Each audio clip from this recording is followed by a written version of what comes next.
Padà sórí ìkànnì Yoruba Tech lórí YouTube.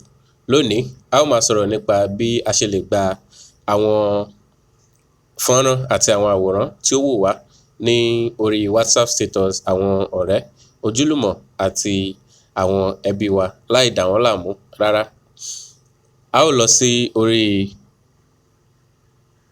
Google Play Store láti gba application náà sí orí fóònù wa. Tí a bá ti ṣí Google Play Store, a ó wá WhatsApp status saver. Lẹ́yìn náà, a ó gba eléyìí tí ó ń jẹ́ status saver for WhatsApp yìí.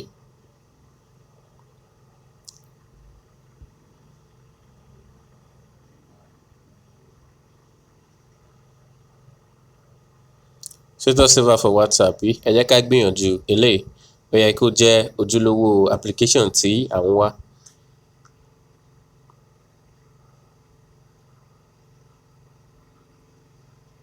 Ó ti kù fẹ̀rẹ̀ wọlé.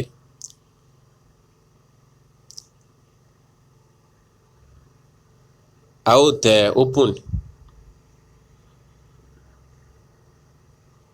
A ó tẹ let's start. A ó sì tẹ continue láti fún ní àwọn àǹfààní tí ó ń béèrè fún. A ó tẹ allow. A ó sì tẹ got it. Ní báyìí, àwọn irúfẹ́ option méjì ló gbé wá. Eléyìí tí ẹ ó sì mú ó dífá lórí irú WhatsApp tí ẹ ń lò, nítorí ẹ̀yà WhatsApp pọ̀ lọ jaburata. Normal WhatsApp wà, WhatsApp business wà, GB WhatsApp wà àti bẹ́ẹ̀ bẹ́ẹ̀ lọ. Ní báyìí, irúfẹ́ WhatsApp tí èmi ń lò ní WhatsApp business. Màá fi ìka mi sí orí WhatsApp business.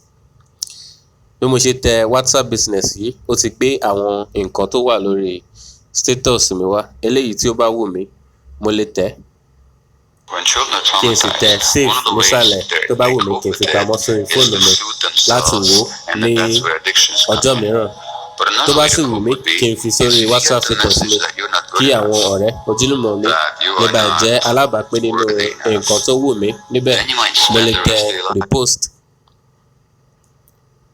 Màá sì mú my status. Màá sì tẹ send tó wà níbí. Màá tún tẹ send lẹ́ẹ̀kan sí. Kò jù báyìí lọ. Ṣùgbọ́n àbùkù tó wà níbi eléyìí ni wípé ó máa ń gbé ìpolówó wá ní òrèkóòrè. Tí ìpolówó yìí bá jẹ́ ohun ìríra fún ẹnikẹ́ni, ọ̀nà mìíràn wà láti gba WhatsApp status sí orí fóònù rẹ. Ọ̀nà kejì láti gbà ni láti padà sí orí Google Play Store. A ó sì wá application tí ó ń jẹ́ Simple Gallery Pro.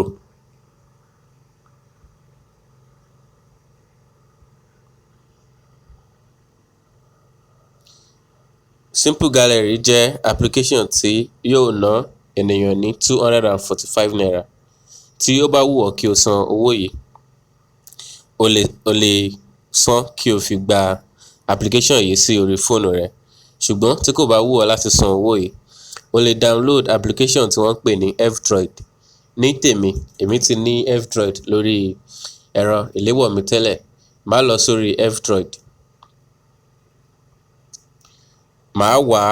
Màá ṣe àwárí Simple Gallery Pro.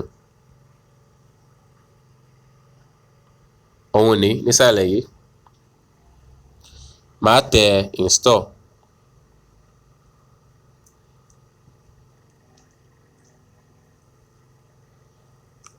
Ìdán tí ó wà níbẹ̀ ni wípé WhatsApp, gbogbo fọ́nrán àti àwòrán tí ẹ bá rí ní orí WhatsApp kò kí ń dúró níbẹ̀ ju wákàtí 24 lọ. Ṣùgbọ́n fún wákàtí 24 tí ó fi wà lórí status ẹni tí ẹ ti rí fọ́nrán náà, yóò wà ní àhámọ́ tàbí ní ìpamọ́ ní orí fóònù yín níbi tí ẹ ò ti ní lè rí. Iṣẹ́ tí Simple Gallery Pro yóò ṣe ni láti gbé àwọn irúfẹ́ fọ́nrán àti àwòrán yìí jáde fún yín. Bí mo ṣe ti fi Simple Gallery Pro sí orí fóònù mi, àwọn nǹkan tí kò pamọ́ àwọn ni ó gbé wá. Tí mo bá fẹ́ kó gbé àwọn nǹkan tí ó pamọ́ jáde, màá tẹ dot mẹ́ta tó wà ní apá ọ̀tún yìí, màá sì tẹ temporarily show hidden. Bí mo ṣe ti tẹ temporarily show hidden yìí, yóò gbé àwọn WhatsApp status jáde. Kò tíì gbé jáde. Business video, business images, business animated GIFs, Telegram document. Ìdí tí kò fi gbé jáde ni wípé mo ṣẹ̀ṣẹ̀ fi application náà sí orí fóònù mi ni. Ká ní wípé ó ti wà lórí fóònù mi tẹ́lẹ̀ tí mo ṣì ń lo WhatsApp lóòrèkóòrè, yóò ti máa ṣe àwọn ìfipamọ́ àwọn fọ́nrán àti àwòrán náà.